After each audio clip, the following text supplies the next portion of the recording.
Hello and welcome to Quick Charge. I'm Mikey G, and it's Saturday, October 8th. Tesla's Lithium Refinery, which Elon Musk once called a money-printing machine, is now expected to come online sooner than anticipated. In September of 22, we learned that Tesla had a plan to build a lithium refining facility on the Gulf Coast of Texas. The goal of the new plant is to produce lithium hydroxide to support Tesla's battery cell production. The company also wants to prove its own new lower-cost processing system, and if successful, it could be adopted by the industry and facilitate a new development of lithium processing capacity, which is badly needed to support electric vehicle growth. Now, Tesla previously expected the plant to come online in about 2 years, but now plans have commissioned the assets for the first half of 2024 and a ramp-up during the second half of that year. A truckload of 6 Tesla Model Y vehicles caught on fire in Turkey. Translated from Turkish, the report reads, quote, "The fire was caused by electric cars on a truck traveling on Arafat Street, Tulsa, district of Istanbul, around 2:30. As seen from the shared videos, the truck was carrying Tesla Model Y vehicles. According to the truck driver, the fire broke out in one of the electric vehicles being transported for an unknown reason. However, it is not known exactly how and what caused the fire. The vehicle battery may have been damaged during loading, or the fire may have been started due to a reason caused by the truck." Now, unfortunately, the report goes on to say that it took an hour to extinguish the fire and that all 6 vehicles were unusable by the end. Tesla only started delivering in Turkey earlier this year, but the automaker has been doing well in the market, with already having 8,000 deliveries, according to local reports. It's important to note that electric vehicles don't catch on fire at a higher rate than gasoline-powered vehicles, but they do catch on fire for different reasons. Tesla prices have been falling all year, and today we've got another price cut to report on most trim levels. The Model Y Long Range and Model Y Performance are now listed for $2,000 less than they were earlier this week. The change comes days after Tesla introduced the cheapest Model Y the U.S. has seen, the rear-wheel drive version, which now starts at $43,390. The Model 3 has also seen price reductions. The rear-wheel drive and long-range versions both got a $1,250 price cut. And the Performance is down $2,250 from previous pricing. Now, these new prices mean that with the modest state, local, or regional tax credits on top of the $7,500 federal credit, a new Model 3 could cost the buyer less than $30,000 in the right circumstances. It's common for a Tesla vehicle to now cost tens of thousands of dollars less than they did at the end of 2022. Now, the price drops even resulted in owners protesting that they felt aggrieved that their cars have lost so much value seemingly overnight. Now, this is an unprecedented predicament considering that inflation has had its sway in the economy. The United Auto Workers president, Shawn Fain, announced today that General Motors has agreed to place all EV battery plant workers under the union's National Master Agreement. The UAW, or union, has been on a partial strike for 3 weeks now, and electric vehicles have been a speculative factor, even though they haven't been directly affected. This is considering the lower cost of labor for assembling an electric vehicle with fewer parts. Now, for their part, the union has never claimed that they want to pump the brakes on the EV transition. Rather, they just want to ensure a just transition, as they call it, that takes into account worker pay and safety. Now, the union contends that average wages at battery plants are significantly lower than average wages at other automotive manufacturing facilities. And this came into account when one General Motors Ultium plant actually voted to unionize back in December. But now it looks like all of GM's Ultium workers will be covered under the union's master agreement, according to the announcement made by the president. The union president. The president said that the UAW will fight for similar concessions from Ford and Stellantis. The IRS has released new guidance on the EV tax credit on Friday, and there's some important information.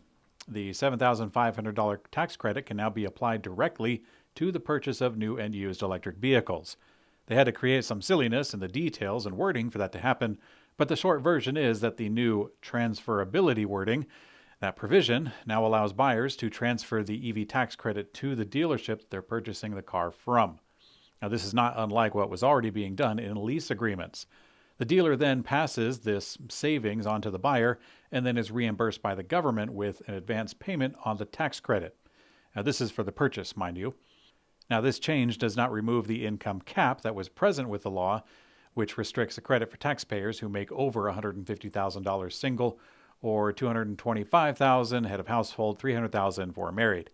So, high-income people still cannot claim the new credit, but low and middle income people can. At least that's our understanding of it. We're not tax advisors, so be sure and read the fine print. And yes, I am effectively holding up my fingers as a cross to ward off lawsuit vampires. Nissan is recalling about 10,000 of their 2023 built Ariya EVs over a defective inverter software that can cause the vehicle to shut down unexpectedly. The vehicles were built between June 17th of 2022 and May 19th of 2023. Nissan says on affected vehicles there's a potential that the conductive shavings from the drive's motor slip ring can short-circuit two slip rings. Now, because of the short circuit, the inverter detects an overcurrent and cuts the motor torque due to fail-safe protocols. Owners of potentially affected vehicles will be notified beginning October 20th, and dealers will reprogram the inverter to improve protocols free of charge. Nissan says the process will take less than 1 hour. The Renault Group, or as the Americans would say, Renault, and Volvo Group, have announced that they are forming a new company together to help decarbonize the logistics industry. The new joint venture will specialize in developing a lineup of all-electric vans that will be on top of a new skateboard platform called the LCV. Now, the release states that both Renault and Volvo have signed binding agreements that allow each respective company 50-50 equity stakes, as both of them intend to invest 300 million euros each over the next 3 years. CMA CGM Group has also signed a non-binding letter of intent to join in, vowing to invest 120 million euros. Altogether, the companies will work on developing and producing an all-new family of fully electric software-defined vehicles specifically designed for logistics and rentals. This new yet-to-be-named company is expected to begin operations in early of 2024. Volkswagen of America released their third-quarter sales figures just this week. Overall, the U.S. sales were down 1.2%, but looking at their electric program, VW sold a total of 87,756 cars in the third quarter, and that means that the ID.4 made up 12.2% of its sales.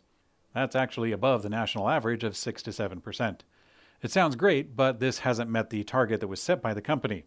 Sales of the Chattanooga, Tennessee-built Volkswagen ID.4 rose more than 60% year over year, but unfortunately it's nowhere near their 2023 target. It's actually about half of what they wanted.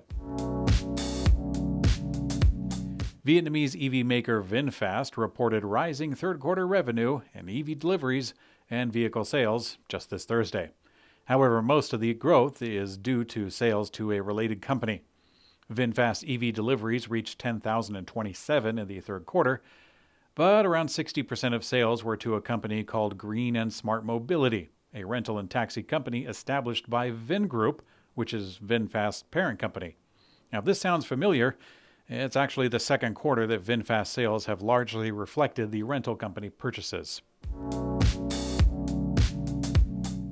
In today's community comment, a couple of you were talking about Gigafactory Mexico, more or less asking what the holdup is and why Tesla would have agreed to go there if they didn't have everything already secured. That's a very good question, something that's way outside of my pay grade. I do know that Tesla is going to announce quite a few factories in order to reach their goal. Some of the upcoming candidates could be in France or Thailand. We'll just have to wait and see. But yeah, Giga Mexico has already been announced, even though they don't have all the infrastructure even planned out yet, which is a little bit concerning. I was very excited to hear about their initial timeline of trying to get the production up and running within 1 year's time, trying to beat out Gigafactory Shanghai. But it looks like the Shanghai plant will hold the record for a little bit longer. And in some ways, maybe it should be that way, because I know there's quite a lot of kerfuffle about worker safety and various aspects of worker rights that's going on in China. If you've ever seen the documentary American Factory, about a glass factory that was going to be built in America by a Chinese company, It's quite an entertaining watch. I really enjoyed it. I watched it with the plant safety manager, and we probably paused 5 or 6 times every 30 minutes so that he could tell me about how incredibly strange it was to see Chinese manufacturing or the Chinese methods applied to an American company. Now, that's not entirely related to Tesla, but it's somewhat close. But thanks for watching Quick Charge.